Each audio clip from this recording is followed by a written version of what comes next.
मी doctor Manjiri Karekar. आज आपण संघराज्य आणि विकेंद्रीकरण या टॉपिकवरती बोलणार आहोत. सर्वात आधी आपण संघराज्य हे कशावर आधारित असते हे समजून घेऊ. संघराज्य हे साधारणपणे सत्ता विभाजन, डिव्हिजन ऑफ पॉवर्स यावर आधारित असते. सत्ता विभाजन ही संकल्पना जॉन लॉक यांनी मांडली. यानंतर ती मॉन्टेस्क्यू याने विकसित केली. नंतर ती अमेरिकन राज्यघटनेत आलेली दिसते. संघराज्य हे केंद्र सरकार व राज्य सरकार यामध्ये सत्तेची अधिकाराची विभागणी होय. यापैकी कोणीही त्याची मर्यादा उल्लंघन करू नये किंवा दुसऱ्याच्या अधिकार कक्षेत हस्तक्षेप करू नये असं संघराज्यात अपेक्षित असते. संघराज्य हे घटकांमध्ये झालेला करार होय, म्हणजे घटक राज्यांमध्ये झालेला तो करार आहे. आता सत्ता विभाजन म्हणजे काय हे आपण बघूयात. सत्ता विभाजन म्हणजे शासनाच्या कार्यकारी सत्ता, कायदेविषयक सत्ता आणि न्यायविषयक सत्ता याचं योग्यरित्या विभाजन केले पाहिजे असे अपेक्षित आहे. म्हणजेच कोणत्याही एका अंगाकडे किंवा एका व्यक्तीकडे सर्व सत्ता एकवटल्या तर त्याचा गैरवापर होऊ शकतो. ते विशिष्ट व्यक्ती किंवा तो शासनाचा भाग डोईजड होऊ शकतो, वरचढ होऊ शकतो असा त्याचा अर्थ आहे. आणि असा होता कामा नये म्हणूनच सत्ता विभाजन ही संकल्पना लॉकने मांडलेली आहे. लॉक हा पूर्णपणे लोकशाहीवादी होता, व्यक्ती स्वातंत्र्यवादी होता आणि म्हणून त्याने ही संकल्पना मांडलेली आपल्याला दिसते. मॉन्टेस्क्यू हाही लोकशाहीवादी होता आणि त्यांनी ती कल्पना विकसित केलेली आपल्याला दिसते. अमेरिकेची राज्यघटना तर जगातली सगळ्यात पहिली लिखित लोकशाही स्वरूपाची राज्यघटना आहे. सत्ता विभाजन ही संकल्पना अमेरिकेत राज्यघटनेमध्ये अंमलात आणलेली आपल्याला दिसते. ओके. अमेरिकेमध्ये संपूर्णपणे शासनाची सत्ता, कायदे मंडळाची सत्ता, कार्यकारी आणि न्यायमंडळ याच्यात वाटलेली दिसते. म्हणजे कायदे मंडळ विषयक सत्ता आपल्याला काँग्रेस, अमेरिकेमध्ये कायदे मंडळाला काँग्रेस म्हणतात, काँग्रेसकडे दिली आहे. कार्यकारी सत्ता अमेरिकेच्या राष्ट्रपतीकडे दिलेली दिसते आणि न्यायमंडळाकडे न्यायविषयक सत्ता दिलेली दिसते. या व्यतिरिक्त अमेरिकन राज्यघटनेचं वैशिष्ट्य म्हणजे सत्ता विभाजन तर आहेच आणि याच्या जोडीला सत्ता संतुलनाचं तत्वही त्यांनी पाळलेलं आपल्याला दिसतं. म्हणजे कोणीही वरचढ होऊ नये म्हणून दुसरे दोन अंग त्याची सत्ता नियंत्रित करत असतात. तर संघराज्याचं सगळ्यात महत्वाचं वैशिष्ट्य म्हणजे सत्ता विभाजन, डिव्हिजन ऑफ पॉवर हे होय. संघराज्य हे घटक राज्य किंवा घटकांमध्ये झालेला करार होय. म्हणजे संघराज्य हे as if it is a contract, agreement. कुणामध्ये? तर केंद्र सरकार आणि विविध घटक राज्य यांच्यामध्ये झालेला तो करार असतो. आणि हा करार कधी कधी केंद्र राज्याकडे जास्त अधिकार, कधी घटक राज्याकडे जास्त अधिकार अशा स्वरूपात आपल्याला आढळतो. भारतीय राज्यघटनेमध्ये असंच आपल्याला सत्ता विभाजन केलेलं दिसतं. म्हणजे 7व्या परिशिष्टात भाग 11 मध्ये विषयाच्या 3 याद्या आहेत. म्हणजे कोणत्या विषयावर कोणी कायदा करावा याची सरळ सरळ याद्या दिल्यात. केंद्र सूची, राज्य सूची, सामायिक व समवर्ती सूची अशा नावाने त्या ओळखल्या जातात. सत्ता विभाजनाची सैद्धांतिक पार्श्वभूमी काय आहे?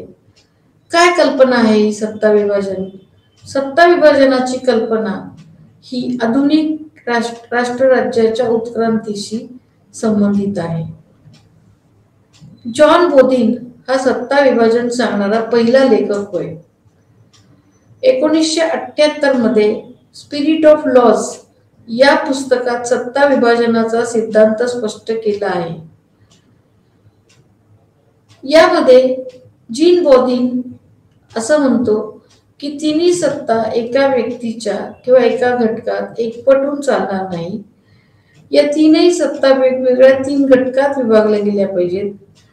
व्यक्ती स्वातंत्र्यासाठी ही आवश्यक बाब आहे. म्हणजे बोधिन हा सुद्धा व्यक्ती स्वातंत्र्यवादी होता, लोकशाहीवादी होता आणि म्हणूनच त्यांनी ही संकल्पना मांडलेली दिसते. नंतर ब्रिटिश न्यायाधीश ब्लॅकस्टोन आणि अमेरिकन राज्यघटनेचे जनक मॅडिसन, हॅमिल्टन, जेफरसन यांनी या सिद्धांताला पूर्ण पाठिंबा दिला. म्हणजे हा सिद्धांत विकसित करण्यासाठी, सत्ता विभाजन सिद्धांत विकसित करण्यासाठी असं दिसतं की याला बऱ्याच व्यक्तींनी योगदान दिलेले आहे. म्हणजे त्यात जॉन लॉक आला, मॉन्टेस्क्यू आला, जीन बोधिन आला, ब्लॅकस्टोन आला, मॅडिसन, हॅमिल्टन, जेफरसन हेही याच्यामध्ये येतात. म्हणजे स्वातंत्र्य रक्षणासाठी सत्ता विभाजन आवश्यक आहे अशी या सगळ्यांनी भूमिका घेतली. लोकशाहीमध्ये प्रामुख्याने व्यक्ती स्वातंत्र्याचं जपणूक ही सगळ्यात महत्वाची आहे असं म्हटलं जातं. आणि व्यक्ती स्वातंत्र्य जपणुकीसाठी जे काही करता येईल ते सगळं यांनी केलेलं दिसतं. आता या पुढील भाग असा आहे की संघराज्य निर्माण करणारी घटक राज्ये एकत्र येऊन राष्ट्रीय सरकारची स्थापना करतात. त्यासाठी त्यांचे संबंध नियंत्रित करणारे कायदे करतात. या सर्व अटी त्या घटक राज्याची भौगोलिक, आर्थिक, सामाजिक परिस्थितीवर अवलंबून असतात. म्हणजे ज्यावेळी संघराज्य निर्माण होतं तेव्हा ती सगळी घटक राज्य एकत्र येऊन राष्ट्रीय सरकार निर्माण करतात आणि त्यांचे संबंध नियंत्रित करणारे कायदे करतात. म्हणजे कुठल्या परिस्थितीमध्ये ती घटक राज्य एकत्र येतात हे त्याच्यात महत्वाचं आहे. म्हणजे घटक राज्यांची भौगोलिक, आर्थिक, सामाजिक परिस्थिती ही सुद्धा महत्वाची आहे. परंतु एकदा करार झाल्यावर मात्र या अटींचे पालन करणे बंधनकारक असते. म्हणजे करार करण्यापूर्वी घटक राज्ये अटी घालू शकतात, पण एकदा करार झाल्यावर मात्र त्यातील अटी पाळणे घटक राज्यावर बंधनकारक असतात. म्हणजे करार झाल्यानंतर घटक राज्य त्याच्यात काही फारसा बदल करू शकत नाहीत. ज्या परिस्थितीत ते संघराज्य निर्माण होते त्या परिस्थितीवर सत्ता विभाजन अवलंबून असते. उदाहरणार्थ अमेरिकन संघराज्य तयार होताना घटक राज्ये स्वतःच्या सत्ता केंद्रीय शासनाला देताना फार खुश नव्हती, नाखुश होती. त्यामुळे फक्त एका यादीतील विषय केंद्राला देऊन उर्वरित विषय राज्यांनी स्वतःकडे ठेवलेले दिसतात. म्हणजे अमेरिकेमध्ये राज्यांनी त्यांचं स्वातंत्र्य अधिकाधिक मांडण्याचा प्रयत्न केलेला आहे, अधिकाधिक करण्याचा प्रयत्न केलेला आहे असं दिसतं. केंद्र सरकारला अतिशय कमीत कमी अधिकार देऊन जास्तीत जास्त अधिकार राज्यांनी स्वतःकडे ठेवलेले आहेत. याचं कारण असं आहे की अमेरिकेचा जर इतिहास आपण पाहिला, ऐतिहासिक पार्श्वभूमी, तर अमेरिकेतील ती राज्ये काही व्यापारी हेतूने तिथे एकत्र आली होती आणि त्यांनी त्यात एक स्वतःचं संघराज्य निर्माण केलं. म्हणजे अमेरिकेचं संघराज्य राज्यांच्या नंतर अस्तित्वात आलेलं आहे. म्हणजे गरज असल्यामुळे संघराज्य निर्माण झाले. या उलट कॅनडामध्ये सत्ता विभाजन वेगळं दिसतं. उर्वरित अधिकार केंद्राकडे दिलेले दिसतात. तर ऑस्ट्रेलियात अमेरिकेसारखे उर्वरित अधिकार राज्य सरकार घटक राज्याकडे दिलेले दिसतात. ऑस्ट्रेलियात परत वेगळंच आहे.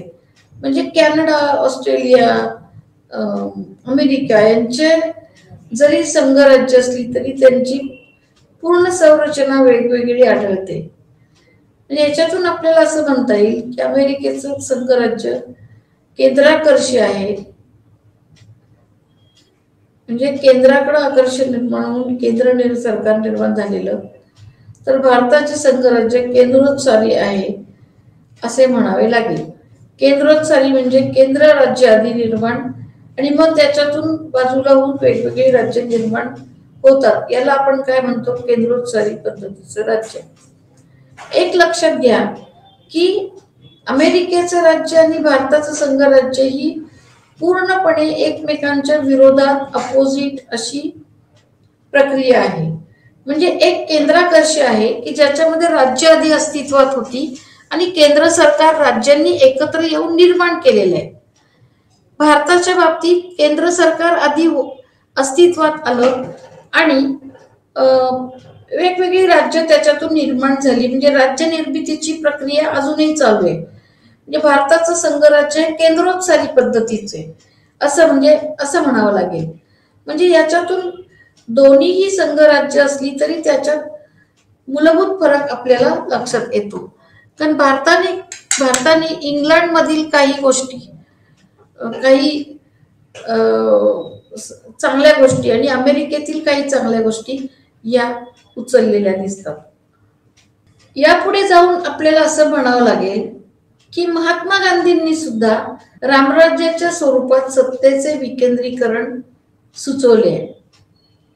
यात ग्रामपंचायतीपासून सत्तेचे विभाजन होऊन ते केंद्रीय पातळीपर्यंत होते. म्हणजे संपूर्ण रामराज्याचा पाया हे ग्रामपंचायत आहे. लोकल युनिट्स महत्वाचे आहेत, स्थानिक स्वराज्य संस्था महत्वाच्या आहेत आणि मग ते केंद्रीय पातळीपर्यंत जातात. ब्रिटिश प्रशासनाचा इतिहास पाहिल्यास असे दिसते की 1935च्या कायद्यानुसार कायदेविषयक सत्तांच्या 3 याद्या दिसतात. एक संघराज्य, प्रांतिक सूची, सामायिक सूची. उर्वरित अधिकार गव्हर्नर जनरलला दिले आहेत. तो ते अधिकार केंद्र शासन किंवा प्रांतांना देत असे. हे सर्व त्यावेळच्या परिस्थितीनुसार झाले आहे.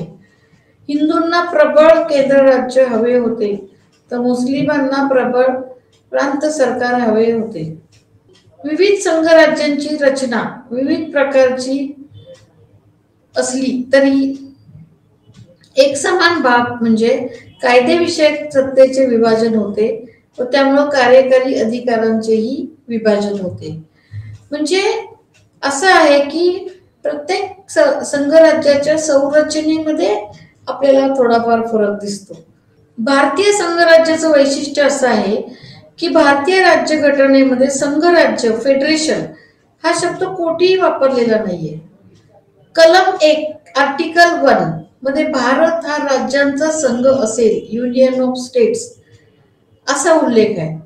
म्हणजे कुठेही संघराज्य हा शब्द न वापरता संघराज्याची सगळी वैशिष्ट्ये आपल्याला भारतीय संघराज्यात दिसतात. आलं लक्षात? म्हणजे आता याच्यात महत्वाचे काय गोष्टी आहेत की संघराज्य एखादं आहे की नाही हे कसं ठरवायचं. त्याच्यात 3 सगळ्यात पहिली महत्वाची वैशिष्ट्य म्हणजे लिखित राज्यघटना पाहिजे की ज्याच्यामध्ये केंद्र सरकार आणि राज्य सरकार यांच्यामध्ये पूर्णपणे सत्ता विभागली गेली पाहिजे आणि लिखित राज्यघटनेमध्ये घटना दुरुस्तीची विशिष्ट प्रक्रिया पार पाडल्याशिवाय कुठल्याही कलमात बदल करता येत नाही असा त्याचा अर्थ होतो. आणि दुसरं वैशिष्ट्य म्हणजे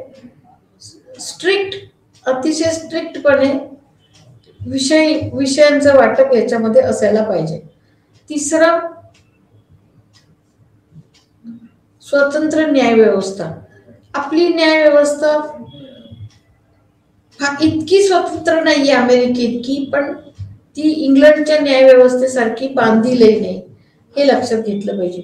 आणि ही सगळी लक्षणं आपल्याला भारतीय संघराज्यात दिसतात. त्याच्यामुळे असं दिसतं की आपलं संघराज्य आहे.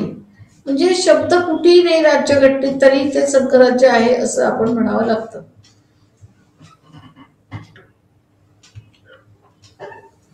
याच्या पुढचा भाग आपण असं बघूयात की भारतीय राज्यघटनेतले सत्तेचं विभाजन कसं केलंय?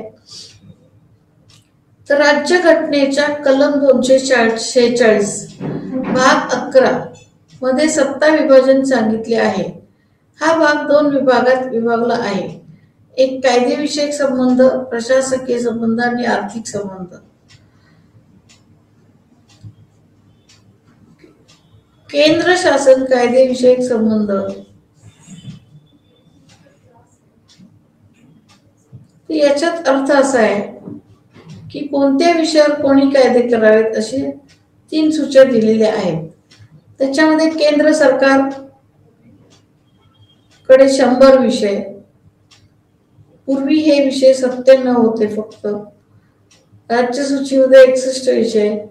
पूर्वी फक्त 66 होते आणि सामायिक सूचीत 52 विषय. म्हणजे पूर्वी फक्त 47 विषय होते. त्याशिवाय उर्वरित अधिकार केंद्राकडे दिलेले आहेत. केंद्र सूचित राष्ट्रीय महत्वाचे विषय आहेत.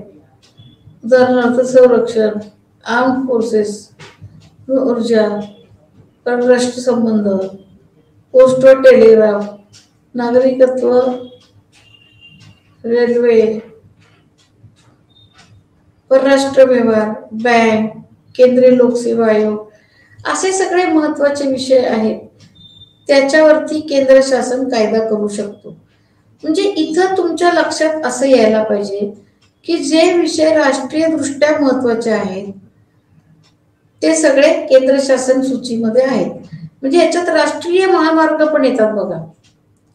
2 राज्यांना जोडणारे जे राष्ट्रीय महामार्ग, नॅशनल हायवेज आहेत ते पण याच्यामध्ये येतात. तर राज्य सूचीमध्ये राज्य पातळीवरील विषय असतात.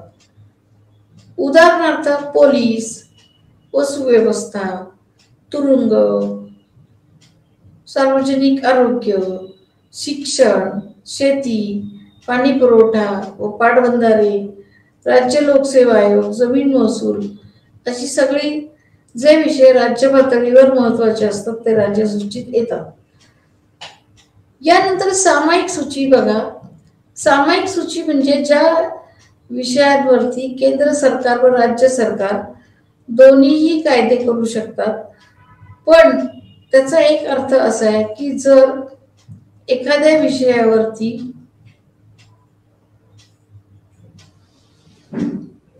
राज्य सरकार व केंद्र सरकार दोघांनीही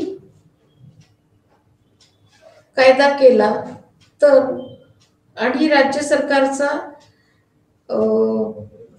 केंद्र सरकारच्या कायद्याच्या विरोधात असेल किंवा विसंगत असेल तर तो रद्द करण्याचा अधिकार केंद्राला आहे. म्हणजे येथे केंद्राचा कायदा हा राज्य सरकारच्या कायद्यापेक्षा प्रभावी किंवा वरचढ दिसतो.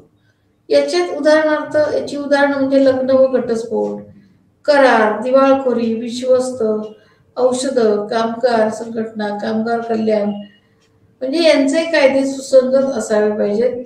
असं आहे केंद्र सरकार राज्य सरकार यांचे. मग आता आपल्या लक्षात असं येईल की केंद्र सूचित 100 विषय जरी असले तरी पूर्वी 97 विषय होते. राज्य सूचित 61 असले तरी पूर्वी 66 होते. सामायिक सूचित 52 होते आहेत, पूर्वी 47 होते. हे जर तुम्ही असं बघितलं तर त्याच्यात तुमच्या लक्षात येईल की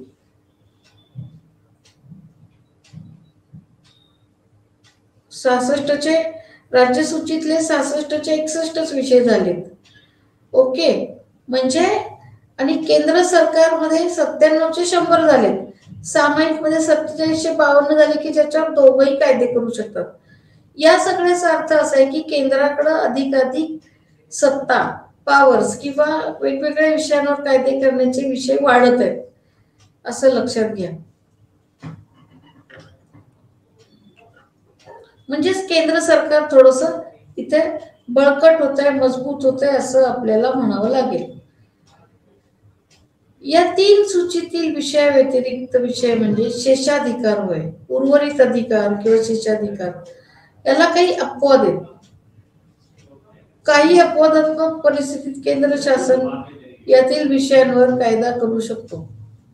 जर राज्यसभेने 2/3 बहुमताने राज्यसूचीतील विषयावर कायदा करणे आवश्यक आहे असे मान्य केले तर संसद तसा कायदा करू शकते. म्हणजे उर्वरित अधिकारावर सुद्धा केंद्र शासनाचा आपल्याला प्रभाव जाणवतो. आणीबाणीच्या काळात संसद राज्यसूचीतील विषयावर कायदा करू शकते. 2 किंवा अधिक राज्यांनी राज्यसूचीतील विषयावर कायदा करावा अशी विनंती केंद्र सरकारला केली तर संसद कायदा करू शकते. केंद्र परराष्ट्राबरोबर केलेला कोणताही करार, तह किंवा आंतरराष्ट्रीय परिषदांमध्ये घेतलेल्या निर्णयांची अंमलबजावणी करण्यासाठी संसद संपूर्ण देशासाठी किंवा एखाद्या भागासाठी कायदा करू शकते. म्हणजे याच्यातून बघा असं आहे की जे शेषाधिकार आहेत ते सगळे केंद्र सरकारकडे त्याचा सगळा कार्यक्रम किंवा वट आपल्याला दिसतो. म्हणजे याने आपल्याला असं लक्षात येईल की जर असं नीट पाहिलं तर केंद्र सरकार प्रबळ आहे असं दिसतं. या व्यतिरिक्त 356व्या कलमानुसार जर घटक राज्याच्या राज्यपालांनी एखाद्या राज्याचा कारभार घटनात्मक तरतुदीनुसार होत नाही असा अहवाल दिला तर त्या घटक राज्यात राष्ट्रपती राजवट लागू केली जाते. अशा वेळी त्या राज्यासाठी संसद कायदा करते. आता हे पण महत्वाचं आहे की एखाद्या घटक राज्यात राष्ट्रपती राजवट लागू झाली तर तिथे संपूर्ण कायदे त्या काळामध्ये संसद कायदे करते. पुढचा महत्वाची गोष्ट म्हणजे जर कलम 31 नुसार राज्य सरकारला एखाद्याची संपत्ती सार्वजनिक हितासाठी काढून घ्यायची असेल तर असे विधेयक राष्ट्रपतीच्या मान्यतेसाठी राखून ठेवले जाते. जर त्याच्याशी काही राजकीय हितसंबंध असतील तर राज्यपाल ते विधेयक राष्ट्रपतीच्या संमतीसाठी राखून ठेवतो. म्हणजे इथे सगळीकडे आपल्याला दिसतं की सार्वजनिक हितासाठी राज्य सरकारची संपत्ती काढून ठेवायची ते अधिकार सगळे राष्ट्रपतींच्या मान्यतेसाठी जपून ठेवले जातात.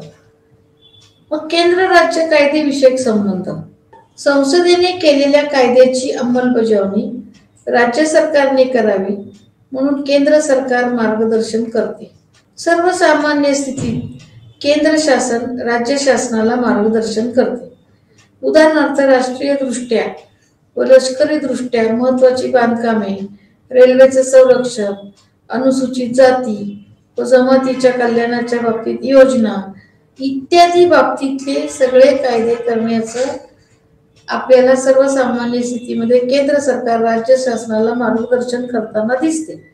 इथे केंद्र राज्य प्रशासकीय संबंध असं वाचा प्लीज, ते जरा चुकीचं टाईप झालेलं आहे. तर त्याच्यामुळे कायदेविषयक पेक्षा प्रशासकीय संबंध आहे.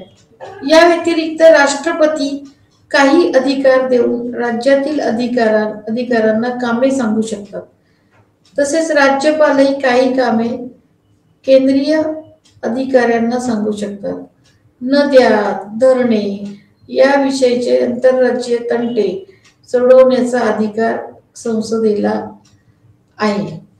म्हणजे काही वाद झाले, 2 राज्यांमध्ये वाद झाले, नद्यांच्या पाण्याच्या वाटपाविषयी वाद झाला, धरणांविषयी वाद झाला तर संसद ते वाद सोडवू शकतात. पुढचा, काही राज्यांसाठी आंतरराज्यीय मंडळ स्थापन करण्याचे अधिकार राष्ट्रपतीला देण्यात आलेले आहेत. असे मंडळ राज्यातील तंटे सोडविण्याचे काम करते. काही राज्यांसाठी म्हणजे काही वेळा असे इंटरस्टेट काउन्सिल असे स्थापन केले जातात आणि ते तंटे सोडवण्याचं काम केलं जातं. केंद्र राज्य आर्थिक संबंध कसे आहेत तर केंद्र शासनाच्या उत्पादनाची साधनं, राज्य शासनाच्या उत्पादनाची साधनं ही आधी त्यासाठी माहित पाहिजेत आपल्याला. केंद्र शासनाच्या उत्पादनाची साधनं म्हणजे महानगरपालिका कर, सीमा शुल्क, निर्यात कर, तंबाखू इत्यादी, भारतीय उत्पादनांवरील कर, टपाल व तार खात्यातील उत्पन्न, केंद्रीय मालमत्ता, सार्वजनिक कर्जे ज्याचा उल्लेख केंद्र सूचित आहे ते मुद्रांक शुल्कावरील कर, आंतरराज्य खरेदी विक्रीवरील कर, जलमार्गे विमानमार्गे जाणारे उतारू माल यावरील कर कर अशी केंद्र शासनाच्या उत्पादनाची साधनं आहेत. राज्य शासनाच्या उत्पादनाची साधने काय आहेत?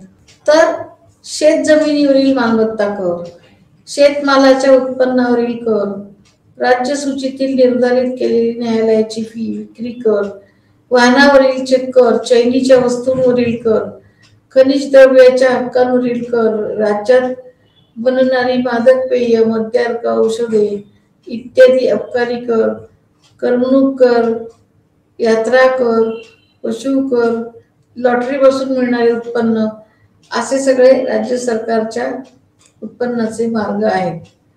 औषधी उत्पादने प्रसाधने यावरील कर केंद्र सरकार लागते व राज्य व सरकार गोळा करते, त्याचा विनियोगही करते. काही कर मात्र केंद्र सरकार गोळा करते, राज्यांना वाटते. काही कर केंद्र सरकार गोळा करते व केंद्र व राज्य सरकारमध्ये वाटप होतं त्याचं. म्हणजे त्याची जी डिस्ट्रीब्युशन आहे, वाटप आहे कराची, ही वेगवेगळ्या पद्धतीने आहे. काही ठिकाणी आपल्याला असं दिसतं की केंद्र सरकार गोळा करतं, राज्यांना देतं. काही ठिकाणी केंद्र सरकार गोळा करतं आणि राज्यांना वाटते. काही वेळा केंद्र गोळा करतं, केंद्र राज्यामध्ये वाटते. काही ठिकाणी केंद्र सरकार फक्त निर्णय घेते की असा कर घ्यावा, राज्य सरकार तो गोळा करतो. म्हणजे केंद्र सरकार कळत नकळत आपल्या अधिकारातील काही गोष्टी राज्य सरकारला देताना दिसतो. मग आता याच्यामध्ये एक असं दिसतं की हे सगळं ठरवण्यासाठी काय करायला पाहिजे, ह्याची एक व्यवस्था ठरवण्यासाठी कुणाला किती पर्सेंटेज कर दिला पाहिजे, किती वाटा दिला पाहिजे, याच्यासाठी काही व्यवस्था पाहिजे. मग ती व्यवस्था वित्त आयोग म्हणून एक कमिशन नेमलेली आहे, त्यानुसार केलेली आहे. कलम 280 नुसार वित्त आयोगाची तरतूद आहे. दर 5 वर्षांनी वित्त आयोगाची नेमणूक राष्ट्रपती करतात. त्यात अध्यक्ष व इतर 4 सदस्य असतात. सदस्यांच्या नेमणुकीच्या अटी व आयोग ठरवतो. आयोग राष्ट्रपतींकडे कराच्या उत्पन्नाची नोंद करतो, कराच्या उत्पन्नाची वाटणी करतो, अनुदानाची तत्त्वे इत्यादी सुचवतो. म्हणजे अशा प्रकारे वित्त आयोग, फायनान्स कमिशन ज्याला म्हणतात, ते दर 5 वर्षांनी त्यांचं काम करत असतात. आता एक बघा, एक संकल्पना आहे एकत्रित निधी किंवा संचित निधी अशी एक संकल्पना आहे, ज्याला आपण कन्सोलिडेटेड फंड म्हणून ओळखतो. 266 उपकलम 1 याप्रमाणे भारत सरकारचे सर्व उत्पन्न, सर्व कर्जे एकत्र निधीत जमा होतात. राज्यांसाठी सुद्धा असा निधी असतो. कन्सोलिडेटेड फंड हा राज्यांसाठी सुद्धा असतो. त्यातून निरनिराळ्या कायद्यानुसार निरनिराळे खर्च केले जातात. कलम 267 नुसार आकस्मिक निधी उभारला जातो, त्यातून काही आवश्यक खर्च केला जातो. याच्यामध्ये आकस्मिक निधी पण आहे. जर काही अचानक एखाद्याला खर्च आला तर तो कुठून करायचा, तर त्याची काही तरतूद केलेली असते आणि त्याला आकस्मिक निधी असं म्हटलं जातं. केंद्र व राज्य सरकारमधील बदलत्या संबंधांचे स्वरूप. आता हे पण महत्वाचं आहे की केंद्र राज्य सरकार जे घटनेमध्ये अपेक्षित आहे, जे आदर्श अवस्थेत आपण बघितलंय, त्याचं प्रत्यक्ष कसं स्वरूप आहे हे पण महत्वाची गोष्ट आहे.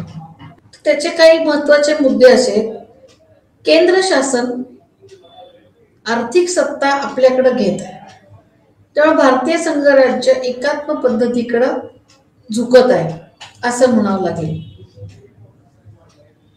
नियोजन मंडळ, राष्ट्रीय विकास मंडळ इत्यादी घटनाबाह्य आयोगांनी विविध अधिकार आपल्याकडे केंद्र सरकारकडे घेतल्यामुळे केंद्र शासन प्रभावी होत आहे.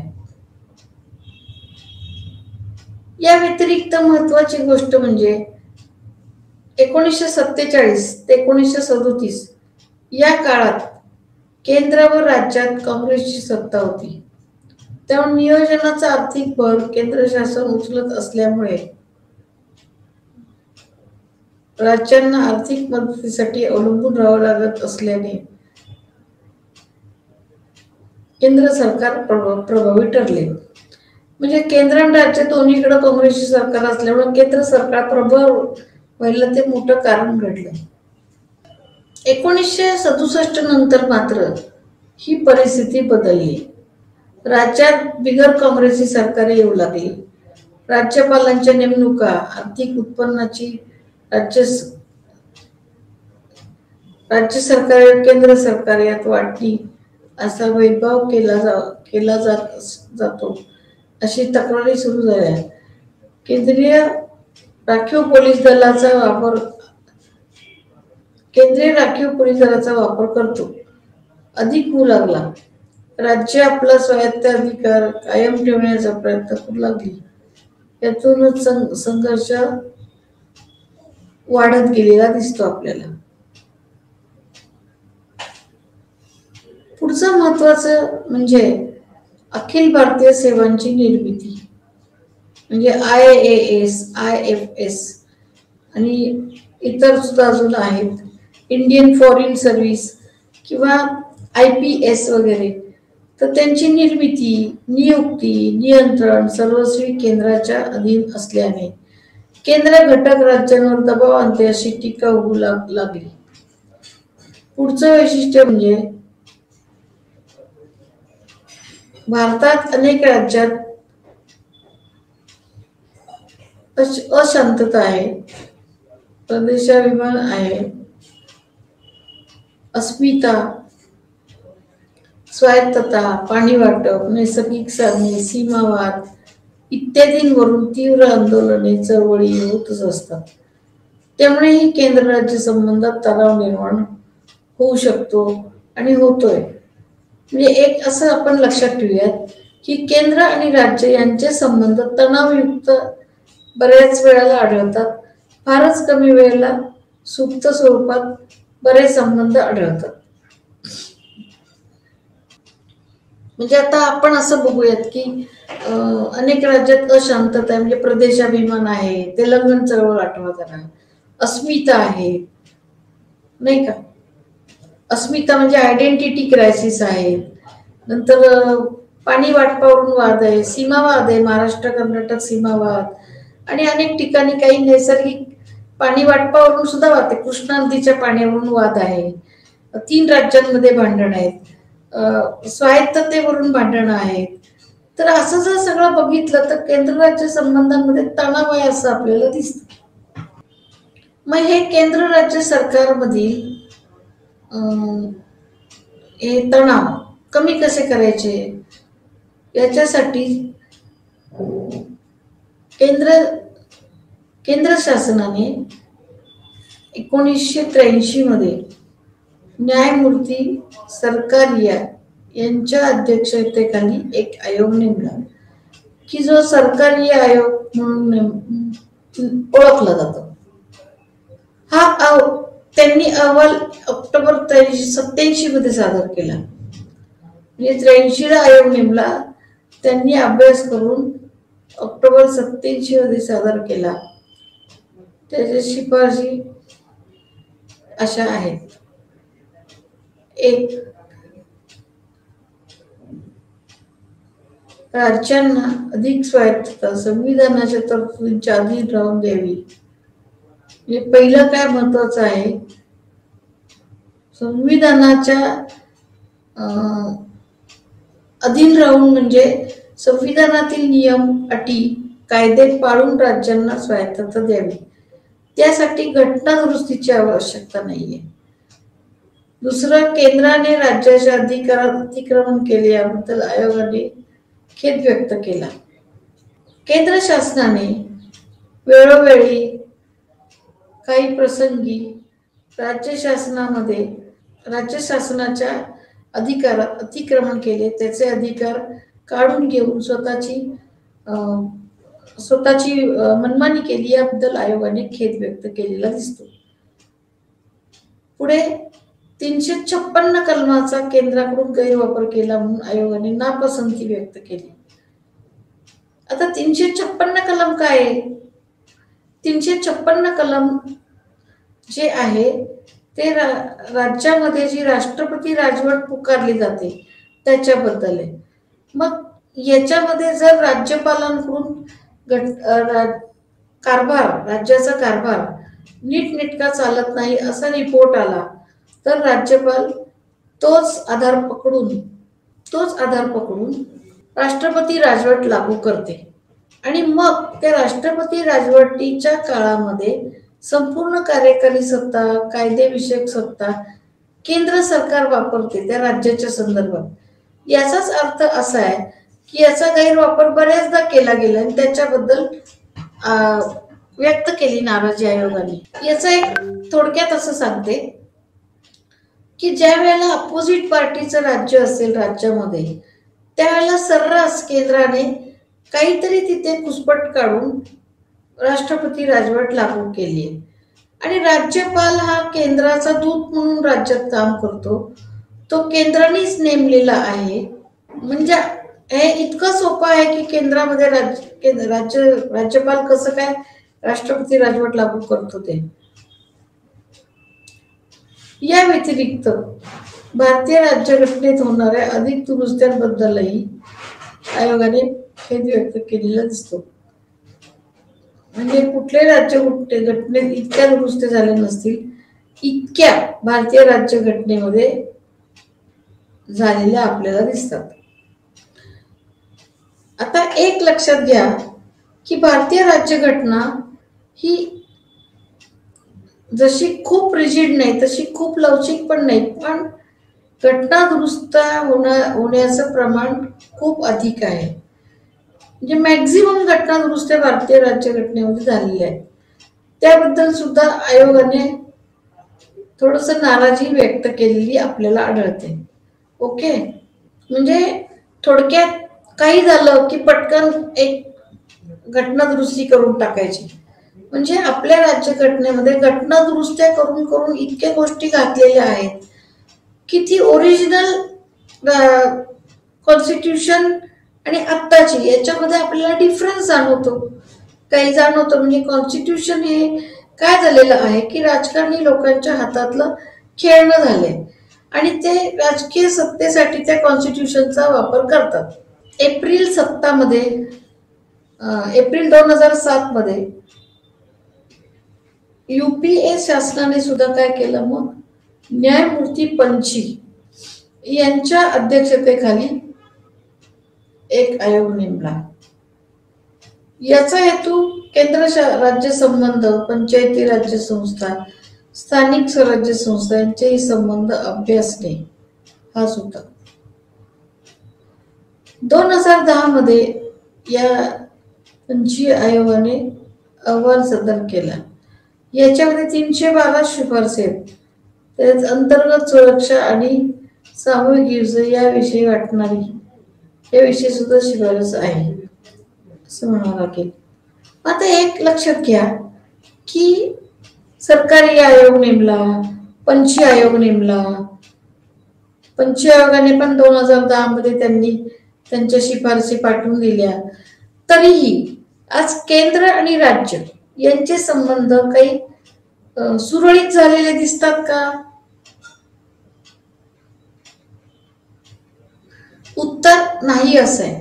याचं कारण असं आहे की वेळोवेळी केंद्राने राज्याच्या अधिकारांवरती अतिक्रमण केलेलं आहे. राज्यांच्या बाबतीत दडपशाहीची भूमिका स्वीकारलेली आहे. आणि मग होतं काय की आपलं संघराज्य आहे त्यामुळं कमकुवत संघराज्य होतं. आणि मग विशेषतः केंद्र सरकार आणि राज्य सरकार इथं जर एकाच पक्षाचं राज्य असेल तर हे खूपच सोपं आहे संघराज्याचा प्रभाव वाढणं.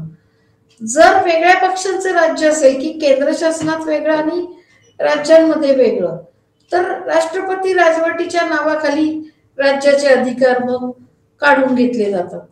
म्हणजे यानं त्या स्वरूपाने आपल्याला असं दिसतं की केंद्र सरकार हे प्रबळ होत चाललंय. आपलं संघराज्य हे थोडंसं एकांकी स्वरूपाचं आहे, ते झुकलेलं आहे केंद्राच्या बाजूला, अशा टीका होतात. ते काही चुकीचं आहे का? बरोबर आहे, अशा टीका होतात.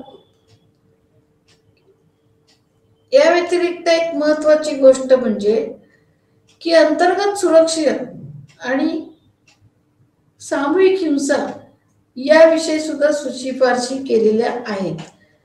आता तुम्ही गंमत बघा की एखाद्या संघराज्यात एखाद्या व्यक्तीला सुरक्षित वाटत नाही, याचा अर्थ असा आहे की कुठेतरी शासन कमी पडते. सामूहिक हिंसा याविषयी सुद्धा शिफारशी केल्यात. आज आपण असं बघतोय, तर तुम्ही टीव्ही काळजीपूर्वक बघत असाल तर अनेकदा निरपराध लोकांना मारून टाकलं जातं, काहीच कारण नाही. तर परवा एका मुलाची पण केस टीव्हीत फारच गाजतीये. सामूहिक हिंसामध्ये अत्याचार येतात, सामूहिक सामूहिक बलात्कार येतात, सामूहिक दलितांची वस्ती जाळणं हे पण येतं. या सगळ्या गोष्टी, हे असं का होतं की इथं सामाजिक स्वास्थ्य नाहीये आणि दोन राज्य केंद्र यांच्यामध्ये संबंध कसे असावेत याचे कुठेही गाईडलाईन्स नाहीयेत, हे लक्षात घ्या.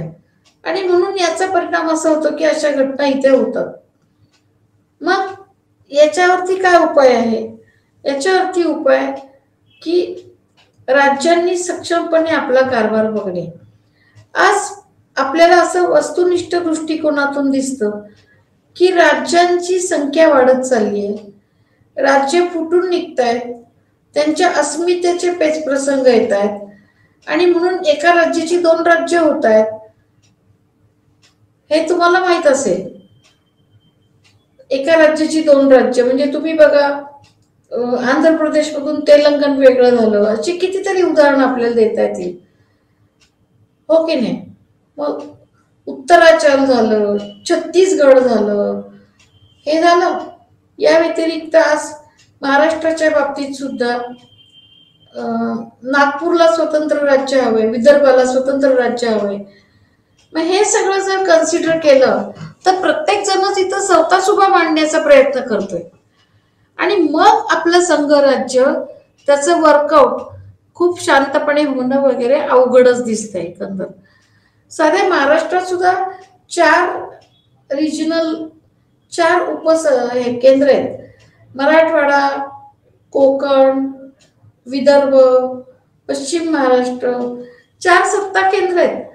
आणि मग त्याच्यामध्ये जर तुम्ही बारकाव्याने बघितलं तर राज्याचा एखादा भाग खूप विकसित झालेला असतो, म्हणजे पश्चिम महाराष्ट्र खूप विकसित आहे, पण त्या तुलनेने इतर भाग तेवढे विकसित नाहीयेत. मग असं होतं की तो जो आहे तो इम्बॅलन्स, असंतुलन होतं, राज्याच्या विकासामध्ये असंतुलन होतं. आणि मग असं दिसतं की कुठेतरी याचं राज्यघटना किंवा हे सगळे कुठंतरी चुकलेलं आहे, हे आपल्याला दिसतं. मग आता याच्यावरती काय उपाय आहे? नैसर्गिक साधन संपत्तीच्या वाटपावरून पण आपल्याला राज्यांमध्ये वाद होताना दिसतात. कारण काही राज्यांना देवकृपेने नैसर्गिक साधन संपत्ती भरपूर मिळालेली दिसते, काही राज्यांमध्ये खूप कमतरता आहे. मग त्यांचा विकास कसा होणार? तर म्हणजे इथे केंद्र सरकारचा हस्तक्षेप आपल्याला दिसतो. ओके. आणि मग केंद्राने हस्तक्षेप करून त्या ज्याच्याकडे एक्सेस अतिरिक्त नैसर्गिक साधन संपत्ती आहे, त्याची ज्याच्याकडे कमतरता आहे त्याला दिली पाहिजे, असा त्याचा अर्थ होतो. म्हणजे नैसर्गिक साधन संपत्ती घ्या, नदीच्या पाण्याच्या वाटपाचा वाद घ्या, नर्मदेच्या पाण्यावरून वाद आहे, कृष्णा नदीच्या पाण्यावरून वाद आहे, हो की नाही? असं अनेक पाण्यावरून वाद आहेत, धरणांवरून वाद आहेत, बांधांवरून वाद आहेत. तर या सगळ्याचा कुठंतरी आपल्याला ताळमेळ घातला पाहिजे, हे लक्षात घ्या.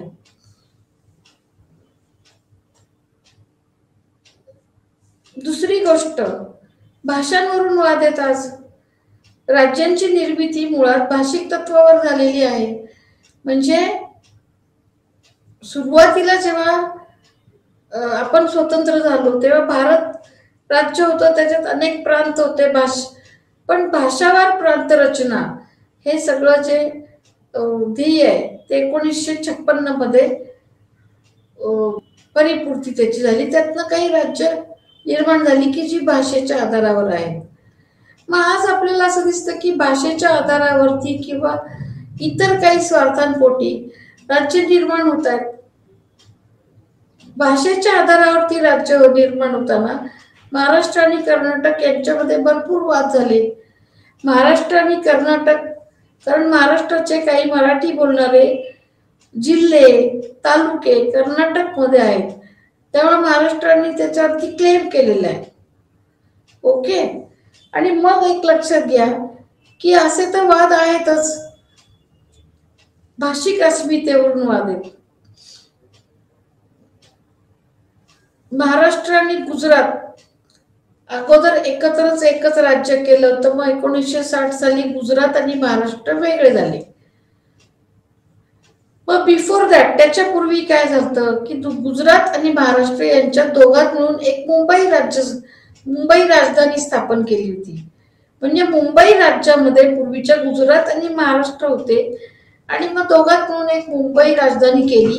पण त्यावेळेला मुंबई महाराष्ट्रात आली पाहिजे म्हणून महाराष्ट्रातल्या काही सैनिक स्वातंत्र्य सेनानींनी खूप त्याग केला, म्हणून मुंबई महाराष्ट्रात राजधानी झाली आणि गुजरातची राजधानी अहमदाबाद झाली.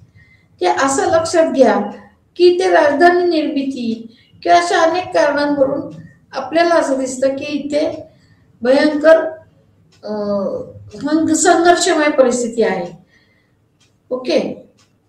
मग अशा परिस्थितीमध्ये भारत हे संघराज्य राहील का? अनेक आघाड्यांवरती भारताला तोंड द्यावं लागतं, लक्षात घ्या. म्हणजे इकडं भाषिक अस्मिता, जातीय दंगली, धार्मिक दंगली, सामूहिक हिंसा, महिलांवर अत्याचार, बलात्कार, कायदा व सुव्यवस्थेचा बुजवारा वाजलेला, अशा अनेक पातळीवरती शासनाला तोंड द्यावं लागतं.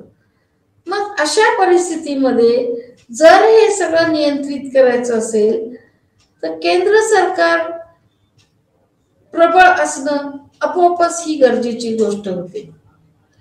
हो की नाही? म्हणजे केंद्र सरकार प्रबळ असेल तरच हे सगळं करू शकतो तो. केंद्र सरकार दुर्बळ असेल तर राज्य स्ट्रॉंग होतील आणि राज्य जर स्ट्रॉंग झाले आणि केंद्र सरकार दुर्बळ, असं एक चित्र झालं तयार. तर आज आपल्या संघराज्यापुढे जी आव्हानं आहेत ती वेगळी आहेत. आपल्या संघराज्यावर, भारतीय संघराज्याच्या आजूबाजूला अनेक दहशतवादी कारवाया चाललेल्या आहेत, अनेक दुष्ट शक्ती आहेत. तर अशा वेळेला जर आपण काही निर्णय घेतले नाहीत, त्याचं व्यवस्थित वर्कआउट केलं नाही, शांततेने काही निर्णय घेतले नाही, तर शत्रू देश आपल्यावरती सहज हल्ला करू शकतो, असं त्याचा अर्थ आहे. आणि म्हणून माझं काय म्हणणं आहे की सगळ्यात आधी भारताने बाह्य आक्रमणांना, बाह्य चॅलेंजेसला तोंड देऊन तिथं शांतता निर्माण केली की अंतर्गत चॅलेंजेसला तोंड देता येईल भारताला सहज. कारण ते इंटरनल आहे आणि ते प्रश्न सोडवणं इतकं काही अवघड नाही, ते तसं सोपं आहे. तर हे झालं आपलं म्हणणं. मग याच्यानंतर एक असं आहे की भारतीय संघराज्य एक महत्वाचा विषय असा की भारतीय संघराज्य हे संघराज्य आहे की नाही, हा बेसिक मूलभूत प्रश्न इथे. आतापर्यंत आपण विविध अंगांनी त्याचा विचार केलेला आहे.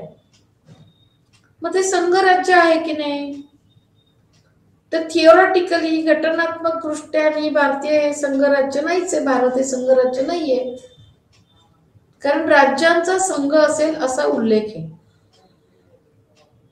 म्हणजेच आपण संघराज्य करण्याचा प्रयत्न केलेला आहे आणि अनेक चॅलेंजेसमुळं असं दिसतं आपल्याला की संघराज्य ते आदर्श पद्धतीने निर्माण व्हायला त्रास होतोय. मग आज एक बघा, महत्वाची गोष्ट अशी आहे की भारत हे पूर्णपणे संघराज्य नाहीये. ते जरी संघराज्य आपण म्हणत असलो, संघराज्य असण्याच्या काही त्याच्यात खुणा असल्या तरी सुद्धा त्याला संघराज्य म्हणता येईल का? नाही. कारण केसी व्हियरच्या मते, केसी व्हियर याच्या मते भारत हे आभासात्मक संघराज्य आहे, म्हणजे क्वासाय फेडरल असं त्याचं स्वरूप आहे. आभासात्मक संघराज्य म्हणजे संघराज्य असण्याचा भास होतो, त्याच्यात संघराज्याच्या काही खुणा सापडतात, पण प्रत्यक्ष ते संघराज्य कितपत आहे संशय आहे, आणि ते एकात्मतेकडे झुकलेलं असं संघराज्य आहे असं आपल्याला म्हणावं लागतं. आता आपण एक याचा जागतिक आढावा सुद्धा घेऊ शकतो. आज जगामध्ये जी जी संघराज्य आहेत, अमेरिकेचं संघराज्य घ्या, कॅनडाचं घ्या, ऑस्ट्रेलियाचं घ्या, जी जी संघराज्य आहेत ती आजच्या बदलत्या परिस्थितीला तोंड देण्यासाठी, जागतिक आव्हानं तर खूप आहेत, तोंड देण्यासाठी तितकी सक्षम आहेत का? किंवा ते तेवढा तोल सांभाळून आहेत का केंद्र सरकार आणि शासन सरकार यांच्यामध्ये? तर नाही असं उत्तर याचं. कारण आज असं आहे की सगळी संघराज्यांवरती एक प्रकारे जागतिक आव्हानांचा प्रेशर आहे. मग आज सगळी संघराज्य, ऑलमोस्ट सगळी संघराज्य ही राज्यांचे पॉवर्स कमी होताना दिसत आहेत आणि केंद्र शासनाच्या पॉवर्स वाढताना दिसत आहेत. म्हणजे सगळी संघराज्य ही एकात्म राज्याकडे झुकताना आज आपल्याला दिसत आहेत. लक्षात येत आहे? याचं कारण वेगवेगळ्या आव्हानांना तोंड द्यायला लागते त्यांना, आणि ही आव्हानं जर राज्यांना फारच स्वायत्तता दिली तर ती राज्य त्या आव्हानांना तोंड देऊ शकणार नाही, आणि मग अवघड होईल. त्यापेक्षा केंद्र सरकार प्रबळ होऊन केंद्र सरकार त्या आव्हानांना तोंड देऊ शकतं. आणि म्हणून आज जगातल्या सगळ्याच संघराज्यांवरती एक प्रकारचा तणाव आलेला आपल्याला दिसतो. आता तुम्ही एक साधं उदाहरण बघा, रशिया काय आहे, ते संघराज्याचे की नाही, पण ते संघराज्य युक्रेनला हरवण्यासाठी ते युनाइट झालेत, आणि युक्रेन कमी पडल्याने रशियाचे हल्ले चाललेत युक्रेनवरती. ओके, मग तुम्ही बघा, एक एकटं दुकटं राज्य असं राहू शकतं का? नाही. तैवानचा प्रश्न घ्या, तैवान बाबतीत चीननी काय भूमिका घेतली आहे? म्हणजे आज पूर्ण राज्य एखादं स्वतंत्र करून ते एकट्याने सर्वाईव्ह होणं, एकट्याने जगणं हे अवघड आहे. म्हणजेच तिथं एक स्ट्रॉंग सेंटर, म्हणजे प्रभावी बलशाली केंद्र सरकार असणं हे खूप आवश्यक गोष्ट झालेली आहे असं मला म्हणायचंय. आणि या सगळ्यांवरती आपण विचार करणं महत्वाचं आहे की केंद्र सरकार आणि राज्य सरकार यामधल्या अधिकार विभागणीच्या आदर्श अवस्थेमध्ये पोचण्यासाठी आपण कुठेतरी आपल्या एकात्मतेचा, मूळ हेतूंचा बळी देतोय का, यावरती पुनर्विचार होण्याची आवश्यकता आहे. आणि याच्यासाठी तुम्ही थोडासा विचार करा. आणि एवढं सांगून मी माझं आजचं लेक्चर थांबवतेय. पुढच्या तासाला आपण पुढच्या गोष्टी बघूयात, आणि थँक्यू.